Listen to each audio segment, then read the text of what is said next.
Hello, my name is Alina. In my presentation, I will focus on young indigenous students in Australia and examine their reading and numeracy capabilities, potential barriers they may face, and potential approaches for supporting their ongoing education.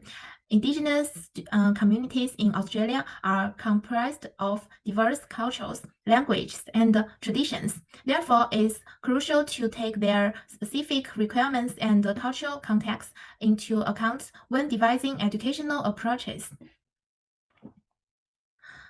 The research group I choose are primary school students from the Australian Aboriginal people, which made up of diverse Aboriginal and Torres Strait Islanders groups.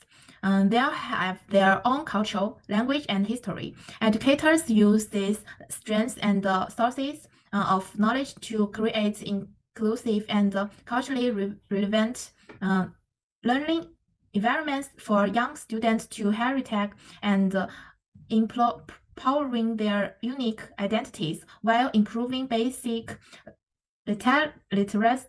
literacy and numeracy skills.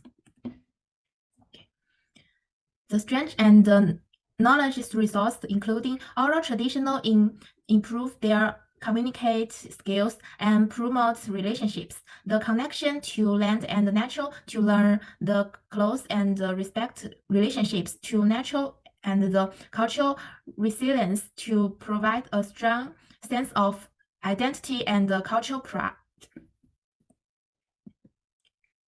For the challenges, it can be divided in two parts. First is literacy and numeracy, because Aboriginal students may have their own language, which means it's hard to them to understand English, and Aboriginal people have different systems of counting, measurement, and so on, which may hard to them in traditional classes.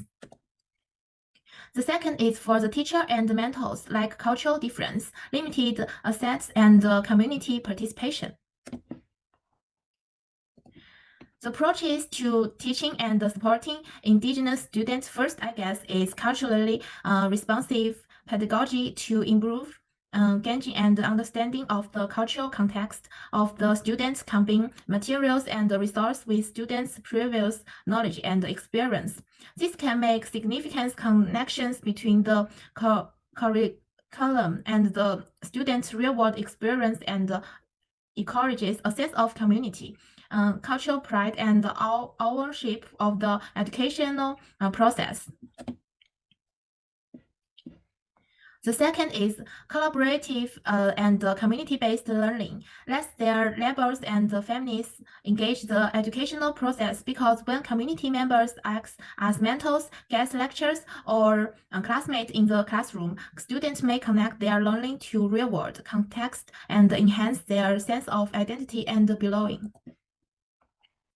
The last language is cultural maintenance, improving the academic performance and overall well-being of original students requires activity, promotion of the preservation and revival of original language and tradition in educational settings, incorporating language into curricula, providing language classes, and engaging elders and the communities members as language tutors, and all effective ways to preserve and revitalize indigenous language.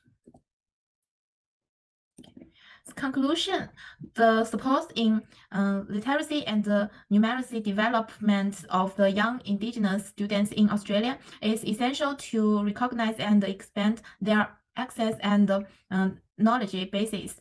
By implementing culturally responsive pedagogy, community-based learning, and language and cultural maintenance strategies, educator can create inclusive and empowering learning environments and that support indigenous students' educational success. It's essential to recognize the uniqueness and the diversity of indigenous cultures, and to cooperate with communities to ensure culturally sensitive and effective education practices.